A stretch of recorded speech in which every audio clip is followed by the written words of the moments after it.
ಇನ್ನು ಗೈರಾಣ ಜಾಗದಲ್ಲಿ ಸೌರ ವಿದ್ಯುತ್ ಉತ್ಪಾದನಾ ಘಟಕ ಸ್ಥಳಾಂತರಿಸಲು ಆಗ್ರಹಿಸಿ ಪಂಚಾಯಿತಿಗೆ ಮುತ್ತಿಗೆ ಹಾಕಿದ್ದಾರೆ ಕುರಿಗಾಯಿಗಳು ಮತ್ತು ಸಾರ್ವಜನಿಕರು. ಈ ಸಂದರ್ಭದಲ್ಲಿ ಟೈರ್ಗೆ ಬೆಂಕಿ ಹಚ್ಚಿ ಆಕ್ರೋಶವನ್ನು ಸಾರ್ವಜನಿಕರು ಮತ್ತು ಕುರಿಗಾಯಿಗಳು ಆಕ್ರೋಶ ವ್ಯಕ್ತಪಡಿಸಿದ್ದಾರೆ.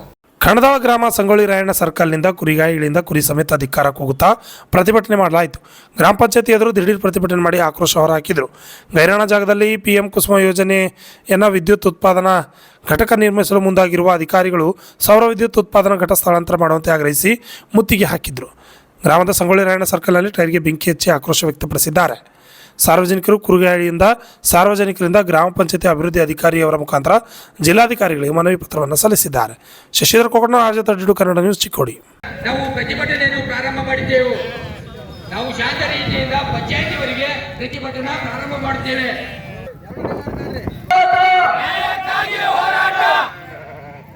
ಈ ಸ್ಟ್ರೈಕ್ ಕುರಿತು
ಏನಾಗಿತ್ತಂದ್ರೆ ವಿಷಯ ರೀ, ನಮ್ಮಲ್ಲಿ ಡಾಕ್ಟರ್ ಜಾಗಿತ್ತು ಸರ್, ಗೈರಾಂಜ್ ಆಗಿತ್ತು ಗೈರಾಂಜ್ ಜಾಗ ಒಳಗೆ ಇದ್ರಿ PM ಕುಸುಮ ಯೋಜನೆ ಒಳಗೆ ಸರ್ ಅದನ್ನ 15 ಎಕರೆ ಜಮೀನ DC ಅವ್ರಿಗೆ ಬಿಟ್ಕೊಡತ್ತಾರೆ ಸೋಲಾರ್ ಕಂಪ್ನಿ ಅವ್ರಿಗೆ. ನಾವೇನು ಮಾಡ್ತಿದ್ರು ಸರ್, ನಮ್ಮಲ್ಲಿ ಈ ಭಾಗದಾಗ ಹೆಚ್ಚು ಕಡಿಮೆ ನಮಗೆ ಇರೋದು ಅಂದ್ರೆ ಇದು ಒಂದೇ ಜಾಗ ರೀ. ಅಲ್ಲಿ 10 ರಿಂದ 20-25 ವರ್ಷ ಹೆಚ್ಚು ಕಡಿಮೆ 10 ಫುಟ್ ಹೈಟ್ ಅದಾವ್ರಿ ಗಿಡಗಳು. ಅಲ್ಲಿ ಆಲ್ರೆಡಿ ಫಾರೆಸ್ಟ್ ಬೆಳೆಸಿದ್ವಿ, ನಾವು ಗಿಡಗಳು ಬೆಳೆಸಿದ್ವಿ. ಅದಕ್ಕೆ ಆ ಕಾರಣದಿಂದ ನಮಗೇನಾಗಿಬಿಟ್ಟೈತ್ರಿ ಸರ್, ಕುರಿ ಮೇಸಾಕು ಜಾಗ ಇಲ್ರಿ. ಅದಕ್ಕಾಗಿ ನಾವು ಇವತ್ತು ಸ್ಟ್ರೈಕ್ ಮಾಡಿ ಇದರಿಂದ ರೀ ನಮ್ಮ ಬಸ್ ಸ್ಟ್ಯಾಂಡ್ದಿಂದ ಗ್ರಾಮ ಪಂಚಾಯತಿವರೆಗೆ ಕುರಿಗಳ ಊರಿನ ಗ್ರಾಮಸ್ಥರ ಎಲ್ಲ ಮುತ್ತಿಗೆ ಹಾಕುವಂಥ ಕಾರ್ಯಕ್ರಮ ಸ್ಟ್ರೈಕ್ ಇಟ್ಕೊಂಡಿದ್ದು ರೀ. ಅದರ ನಂತರ ಇನ್ನೊಂದು ಏನಂದ್ರೆ ರೀ, ನಮ್ಮ ಈ ಗೈರಾನ್ ಜಾಗದಾಗ ಏನು ಮಾಡತ್ತಾರ ಅವ್ರ? ಗೈರಾನ್ ಜಾಗದಾಗ ಆಲ್ರೆಡಿ ನಾವು ಸುಮಾರು 50 ರಿಂದ 60 ವರ್ಷ ಹಿಂದಿನ ಮಣಿಗಳದಾವ್ರಿ, ಹಳಿ ಮಣಿಗಳದಾವ್ರಿ. ಅಷ್ಟು ದಿವಸ ಹಳಿದಿಂದ ನಾವು ಮಣಿಪಾಳೆ ತುಂಬ್ಕೊತ ಎಲ್ಲ ಮಾಡ್ಕೊತ ಬಂದಿದ್ವಿ ರೀ. ನಮಗೆ ಬೇರೆ ಕಡೆ ಜಾಗ ಇದ್ರು ಇಲ್ಲಿ ಮನೆ ಕಟ್ಟಕ್ಕೆ ನಮ್ಗೆ ಆಗ ಉತ್ತಾರ ಕೊಟ್ಟಾರ ಯಾರ್ರಿ, ಪಂಚಾಯತಿಯವ್ರು ಉತ್ತಾರ ಕೊಟ್ಟಾರ. ಮತ್ತು ಅದನ್ನ ನಮ್ಗೆ ಉತ್ತಾರು ಹಕ್ಕುಪತ್ರನೂ ಕೊಡಾಕ್ತಾ ಇರಲ್ರಿ. ಯಾಕಂದ್ರೆ ಭಾಳ ಬಡ್ರು ಅದಾವ್ರಿ. ಇವತ್ತಿನ ದಿವ್ಸನ ಪತ್ರ ಹಾಕೊಂಡ ತಂಬು ಹಾಕೊಂಡ ಇರ್ತಕ್ಕಂಥ ಜನ ಭಾಳ ಜನ ಆಯ್ತು. ಮತ್ತು ಹಿಂದೆ ಘಾಟಿಗೆ ಸಾಹೇಬ್ ಅವ್ರ MLA ಇದ್ದಾಗ ಅವರು ಅಲ್ಲಿ ಗೈರಾನ್ ಜಾಗದಾಗ ಮನೆ ಕಟ್ಟಿ ಕೊಟ್ಟಾರ GPS ಪೀರಾಜು ಸಾಹೇಬ್ರು ಇದ್ದಾಗೂ ಸಹಿತ್ರಿ ಒಂದು 5-6 ವರ್ಷ ತನಕ ರೀ ಫಸ್ಟ್ನೇ ಪೀಡ್ದಾಗ ಅಲ್ಲೆಲ್ಲ GPS ಆಗ್ಯಾವು, ಎಲ್ಲ ಆಗ್ಯಾವ್ರಿ. ಈಗ ಪೈಲ ಎಲ್ಲ ಕಡೆ ಪುಟಪ್ ಮಾಡಿದ್ರಿ ಅವ್ರು. ಅದಕ್ಕಾಗಿ ನಾವು ಮಹೇಶ್ ತಮ್ಮಣ್ಣವ್ರಿಗೆ ಏನು ಮನವಿಯನ್ನು ಮಾಡ್ತೀವಿ ಅಂದ್ರೆ ರೀ, ನಮ್ಮ ಊರಿಗೆ ಗ್ರಾಮಸ್ಥರಿಗೆ ಮಣಿಗಳು ಏನೈತ್ರಿ ಹಕ್ಕುಪತ್ರ ಕೊಡಿಸಂತೇಳಿ ಒಂದು ಮನವಿಯನ್ನು ಮಾಡತ್ತಿದ್ವಿ ಅವ್ರಿಗೆ. ಅದಕ್ಕಾಗಿ ಅದೇ ರೀತಿ ಇವತ್ತು ನಮ್ಮ ಪಂಚಾಯತಿ ಮುತ್ತಿಗೆ ಹಾಕೋ ಕಾರ್ಯಕ್ರಮವನ್ನು ಮಾಡಿದ್ದೀವಿ ರೀ. ಮತ್ತು ಇವತ್ತು ತಹಶೀಲ್ದಾರ್ ಅವ್ರು ಬರ್ತಾ ಇದ್ದಾರೆ, ಕಾರಣಾಂತರದಿಂದ ಬರೋಕ್ಕಾಗಲಿಲ್ಲ ರೀ. ಆ ಕಾರಣದಿಂದ ರೀ ನಾವು PD ಅವ್ರಿಗೆ ಏನು ಮಾಡಿದ್ವು, ಮನವಿ ಕೊಟ್ಟಿದ್ವಿ ರೀ. ಮನವಿ ಕೊಟ್ಟಿದ್ರೆ ಅವ್ರು ನಮಗೆ ಒಂದು 15 ದಿವ್ಸನಾಗ ಈ ಪ್ರಾಬ್ಲಮ್ ಸಾಲ್ವ್ ಮಾಡಿ ಕೊಡ್ತೀನಿ ಅಂತ ಹೇಳ್ರಿ. ಅವ್ರು ಮಾಡಿ ಕೊಡ್ತಾನೆ ಅಂತಲೇ ನಾವು ಕೈ ಬಿಟ್ಟದ್ವಿ ರೀ. ಇದನ್ನು ಮಾಡಿ ಕೊಡಲಿಲ್ಲ ಅಂದ್ರೆ ಮತ್ತೆ ಮುಂದಿನ ದಿನಮಾನ ಒಳಗೆ ನಾವು ದೊಡ್ಡ ಪ್ರಮಾಣದಾಗ ಸ್ಟ್ರೈಕ್ ಮಾಡ್ತೀವಿ, ಹೋರಾಟವನ್ನು ಮಾಡ್ತೀವಿ. ತಮ್ಮ ಹೆಸರು? ನನ್ನ ಹೆಸರು ರಾಮಗೌಡ ಪಾಟೀಲ್, ಯುವ ಮೋರ್ಚಾ ಅಧ್ಯಕ್ಷ. ಕಸವಾಗಿ ಕುರಿಗೇಜ್ ಮಾಡ್ಕೋತಾ ಅವ್ರು ಜೀವನ ನಡೆಸ್ಕೊತ ಬಂದಾರ್ರಿ.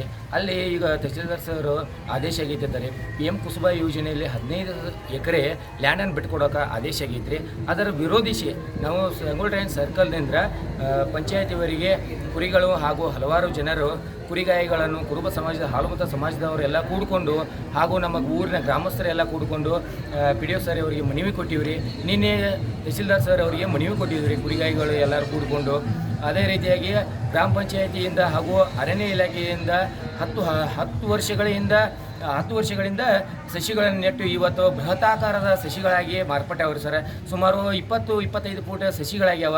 ಅವ್ನು ಕಡಿಯೋದ್ರಿಂದ ಪರಿಸರ ಮಾಲಿನ್ಯಕ್ಕೆ ಭಾಳ ಪರಿಸರ ಮಾಲಿನ್ಯ ಆಗ್ತೈತ್ರಿ. ಮತ್ತು ಗ್ರಾಮ ಪಂಚಾಯಿತಿಯಿಂದ ಬೂದು ಕಂದಕಗಳನ್ನು ನಿರ್ಮಾಣ ಮಾಡ್ಯಾರ್ರಿ. ಇದು ಮಳೆಗಾಲದಲ್ಲಿ ನೀರು ಶೇಖರಣೆಯಾಗಿ ಅಂತರ್ಜಲದ ಮಟ್ಟ ಹೆಚ್ಚಿಗೆ ಆಗಕ್ಕೆ ಅನುಕೂಲ ಮಾಡ್ತೈತ್ರಿ. ಇದರಿಂದ ಬೋರ್ವೆಲ್ಗಳಿಗೆ ಬಾವಿಗಳಿಗೆ ನೀರು ಆಗ್ತಾವು. ಈ ಭಾಗದಲ್ಲಿ ಸೋಲಾರ್ ಪ್ಯಾನೆಲ್ ಅವರು ಕುಸುಮಾ ಯೋಜನೆ ಮಾಡೋದು ತಪ್ಪನ್ನಂಗಿಲ್ಲ ರೀ. ಇಲ್ಲೇ ಸಮೀಪದ ಗ್ರಾಯರಣ್ಯ ಐತ್ರಿ ಬಸವಾಡದಲ್ಲಿ, ಅಲ್ಲಿ 500-600 ಎಕರೆ ಗ್ರಾಯರಣ್ಯ ಇರೋಕ್ಕಾಗಲೇ ಇಲ್ಲಿ ಮಾಡೋದು ಒಂದು ಸ್ವಲ್ಪ ನಮ್ಗೆ ಯಾಕೋ ಸಮಸ್ಯೆ ಅನ್ಸಾಗತೈತೆ ರೀ. ಇದು ಪರಿಸರ ಮಾಲಿನ್ಯ ಮಾಡುವಂಥ ದೃಷ್ಟಿಕೋನದಲ್ಲಿ ಅವ್ರ ಕಾರ್ಯಕ್ರಮ ಮಾಡಕತ್ತಾರ ಅನ್ನೋ ಒಂದು ಕೊರಗು ನನಗೆ ಬರಾಕತ್ತೈತೆ ರೀ. ನಮ್ಮ ಪೂರ್ವಜರ ಕಾಲದಿಂದನೂ ಕುರಿ ಮೇಯಿಸೋಕೆ ಜಾಗ ಅದಷ್ಟೇ ಐತ್ರಿ. ಆ ಜಾಗದಾಗ ಈಗ ಆಲ್ರೆಡಿ ತ್ಯಾಜ್ಯ ವಸ್ತುಗಳು ವಿಲೇವಾರಿ ಘಟಕಕ್ಕೆ 5 ಎಕರೆ ಭೂಮಿಯನ್ನು ನಮ್ಮ ಪಂಚಾಯತಿ ಅವರು ಅಂಡರ್ಟೇಕಿಂಗ್ ಮಾಡ್ಕೊಂಡಾರ್ರಿ. ಅದೇ ರೀತಿಯಾಗಿ ಪಶುಸಂಗೋಪನಾ ಇಲಾಖೆದವರು ವೆಟರ್ನರಿ ಡಿಪಾರ್ಟ್ಮೆಂಟ್ದವರು ಅವರು ಒಂದು 3 ಎಕರೆ ಸ್ಯಾಂಕ್ಷನ್ ಮಾಡ್ಕೊಂಡಾರ್ರಿ. ಎಸ್ಕಾಮ್ದವರು ಕಟ್ಟಕ್ಕೆ ಒಂದು 5 ಗುಂಟೆ ತೊಗೊಂಡಾರ್ರಿ. ಹೀಗೆ ನಮ್ಮ ಹುಡುಗರಿಗೆ ಕ್ರೀಡೆಗೆ ಪ್ರೋತ್ಸಾಹ ಕೊಡೋದು ಗ್ರೌಂಡ್ ಸಕಟ್ ಇಲ್ರಿ. ನಮ್ಮ ಗ್ರೌಂಡು ಬೇಕ್ರಿ ಇಲ್ಲಿ. ಮತ್ತು ಈಗ ಎಲ್ಲ ಸೋಲಾರಿಗೆ ನಾವು ಕೊಟ್ಕೊತ ಹೋದ್ವಿ ಅಂದ್ರೆ ರೀ ನಮ್ಗೆ ಇರೋದು ಗೈರನ್ ಸ್ವಲ್ಪ ಐತಿ. ಆ ಕಾರಣದಿಂದ ನಾವು ಮನವಿ ಸಲ್ಲಿಸಿವ್ರಿ. ಈಗ ಮನವಿ ನೀವು ಕಡೆಯವ್ರಿಗೆ ಕೊಟ್ಟರೆ ಹ್ಞೂ ಸರ್, ಆ ಮನವಿ ಸ್ವೀಕರಿಸಿಕೊಂಡು ಅವ್ರೇನು ಹೇಳಿಕೆ ಕೊಟ್ಟರು ತಮಗೆ? ಅವರು ಆದಷ್ಟು ಬೇಗ ನಾವು ತಹಸೀಲ್ದಾರ್ ಸರ್ ಅವರಿಗೆ ಪುಟಪ್ ಮಾಡ್ತೀವಿ. ಅಲ್ಲೇ ಥರ ಮುಂದೆ DC ಸರ್ ಅವರಿಗೆ ಕನ್ವಿನ್ಸ್ ಮಾಡುವಂಥ ಪ್ರಯತ್ನ ಮಾಡ್ತೀವಿ ಅಂತ ಹೇಳಿದ್ದಾರೆ ಸರ್. ಮತ್ತು ಅವರು ಕೆಲಸ ಸದ್ಯಕ್ಕೆ ಆಗದೇ ಇದ್ದಲ್ಲಿ ನಾವು ಉಗ್ರವಾದ ಹೋರಾಟ ನಮ್ಮ ಪ್ರಣಯನ ಪಾಟೀಲ್ ಅವರು ಹಾಗೂ ಕುರುಬ ಸಮಾಜದ ಇನ್ನಿತರ ಲೀಡರ್ಗಳನ್ನ ಕರ್ಕೊಂಡು ರಾಯಬಾಗ್ ತಹಸೀಲ್ದಾರ್ ಕಚೇರಿಗೆ ಮುತ್ತಿಗೆ ಹಾಕುವಂಥ ಒಂದು ಮುಂದಿನ ದಿನಮಾನಗಳಲ್ಲಿ